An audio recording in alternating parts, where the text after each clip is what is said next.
क्या बहू का ससुराल में रहने का हक असीमित है? क्या वो चाहे तो बुजुर्ग सास ससुर की इच्छा के खिलाफ हमेशा उसी घर में रह सकती है? दिल्ली हाई कोर्ट ने आज इस सवालों का साफ जवाब दे दिया है और कहा है रहने का हक सुरक्षा है, मालिकाना हक नहीं। दिल्ली हाई कोर्ट का बड़ा फैसला सामने आया है। महिला को 2 महीनों में ससुराल खाली करने का आदेश। कहा बहू की मौजूदगी अगर बुजुर्ग सास ससुर के लिए परेशानी बन जाए तो उसे अनिश्चितता काल तक रहने का कोई अधिकार नहीं। नमस्कार, मैं हूं अंकिता, आप देख रहे हैं नेशन ब्रॉडकास्ट। आज हम बात करने जा रहे हैं एक ऐसे फैसले की जो देश भर में परिवारों के रिश्ते और अधिकारों को लेकर नई बहस शुरू कर सकता है। दिल्ली हाई कोर्ट ने घरेलू हिंसा अधिनियम के तहत रहने के अधिकार यानी कि शेयर्ड हाउस होल्ड को लेकर बेहद अहम टिप्पणी की है।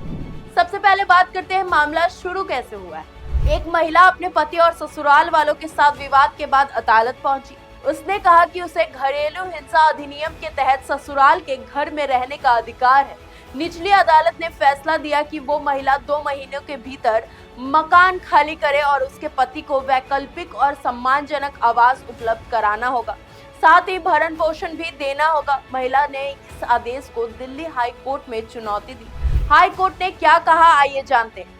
दिल्ली हाई कोर्ट की डबल बेंच जस्टिस अनिल क्षेत्रपाल और जस्टिस हरीश वैद्यनाथ शंकर ने साफ कहा कि शेयर्ड हाउस सुरक्षा का अधिकार है, मालिकाना हक नहीं। यानी कि ये हक किसी घर को स्थायी रूप से कब्जे में लेने का लाइसेंस नहीं।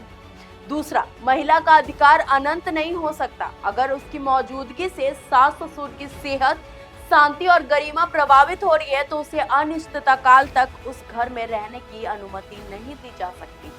तीसरा, बुजुर्गों का शांतिपूर्ण जीवन भी उतना ही महत्वपूर्ण है। कोर्ट ने साफ कहा ऐसी कोई भी कानूनी व्याख्या स्वीकार नहीं की जा सकती जिससे घर के असली मालिक अपने ही घर में चैन से ना रह पाए। हाई कोर्ट ने सुप्रीम कोर्ट के कई पुराने फैसलों की याद दिलाई। उसने मंजू अरोड़ा बनाम नीलम अरोड़ा के केस का विशेष उल्लेख किया गया, जहां कहा गया था कि महिला का रहने का अधिकार तभी तक मान्य है जब तक उससे वरिष्ठ नागरिकों को असहनीय परेशानी ना हो। यह संतुलन बनाना जरूरी है। एक तरफ महिला की सुरक्षा है और दूसरी तरफ बुजुर्गों की शांति और सम्मान।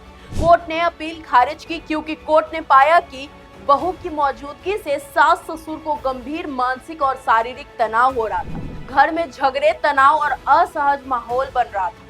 बुजुर्ग लोग अपनी ही संपत्ति में चैन से नहीं रह पा रहे थे। इसी वजह से हाई कोर्ट ने कहा कि निचली अदालत का फैसला सही और संतुलित था। महिला की अपील पूरी तरह खारिज कर दी गई है। अब सवाल आता है, क्या महिला को बेघर किया जा रहा है? तो नहीं। हाई कोर्ट ने साफ कहा कि यह मामला किसी को सड़क पर छोड़ देने का नहीं है। महिला के लिए वैकल्पिक आवास की व्यवस्था होगी। पति को भरण पोषण देने का आदेश भी लागू है। बच्चों की जरूरतों का भी ध्यान रखा गया है। यानी अदालत ने दोनों पक्षों के अधिकारों को संतुलित करने की कोशिश की है। ये फैसला एक बड़ा संदेश देता है। पहला, घरेलू हिंसा कानून सुरक्षा के लिए, संपत्ति पर दावा करने के लिए नहीं। दूसरा, बुजुर्ग माता पिता का शांतिपूर्ण जीवन और सम्मान भी कानून संरक्षण करता है। तीसरा, महिलाओं के लिए वैकल्पिक और सुरक्षित आवास सुनिश्चित किया जाना जरूरी है। चौथा, पारिवारिक विवादों में अदालत संतुलित समाधान की तरफ झुकाव दिखा रही है। अंत में सिर्फ इतना ही है कि कानून किसी एक पक्ष का हथियार नहीं है, बल्कि एक तराजू है जहां दोनों तरफ के अधिकार, सम्मान और सुरक्षा को संतुलित किया जाता है। आपकी इस पूरे वीडियो पे क्या राय है? क्या हाई कोर्ट ने और सुप्रीम कोर्ट ने सही फैसला किया है? क्या बुजुर्गों की शांति इतनी महत्वपूर्ण है? आपकी इस पूरे वीडियो पे क्या राय है? कमेंट करके हमें जरूर बताएं। अगर आपको ये वीडियो पसंद आई हो तो चैनल को लाइक करें, शेयर करें, सब्सक्राइब करना बिल्कुल ना भूलें। तब तक के लिए धन्यवाद।